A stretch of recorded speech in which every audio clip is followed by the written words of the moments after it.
It is 5:30 and good evening everyone. I'm Brian Allen. Sam Wright's off tonight.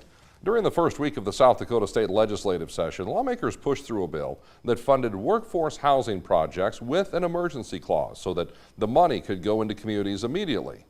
But just a few months later, it seems more likely that the money will not go out in time for this year's construction season.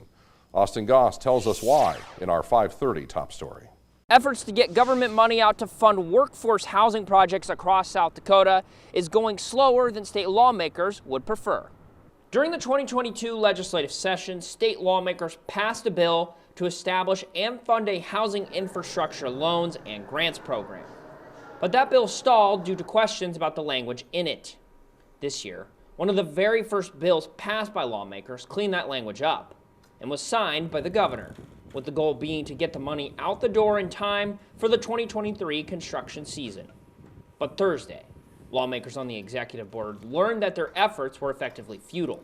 The South Dakota Housing Development Authority said the earliest they could even start reviewing grant applications would be August, and then it would take more time for the money to go out. Senator Casey Crabtree has been the lead on the efforts. He says developers are frustrated by the pace of progress. It's a significant amount of dollars, there's no doubt. We want to make sure there's accountability with that. We want to make sure that it's addressing the need that the legislature overwhelmingly saw.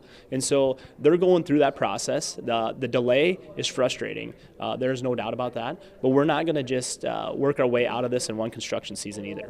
Lawmakers also raised concerns about the oversight that the governor's Office of Economic Development had taken on the project.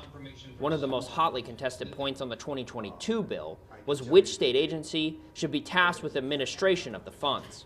I think the legislature as well as the economic development community all has major concerns that we might miss this construction season. And there's been some unanticipated changes there that may have led to that delay. And so we were really looking to find out where we're going to finish at, when those funds are going to get put to use, and how we might be able to expedite that process.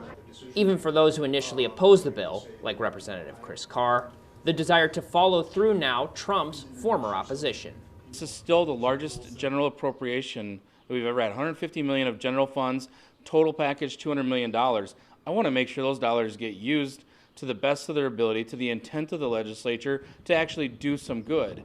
The hang-up comes on the heels of the departure of Lorraine Pollock, the former head of the South Dakota Housing Development Authority. South Dakota Housing Development Authority officials said Thursday that the staffing change had not impacted their timeline. In Pierre, Austin Goss, Dakota News Now.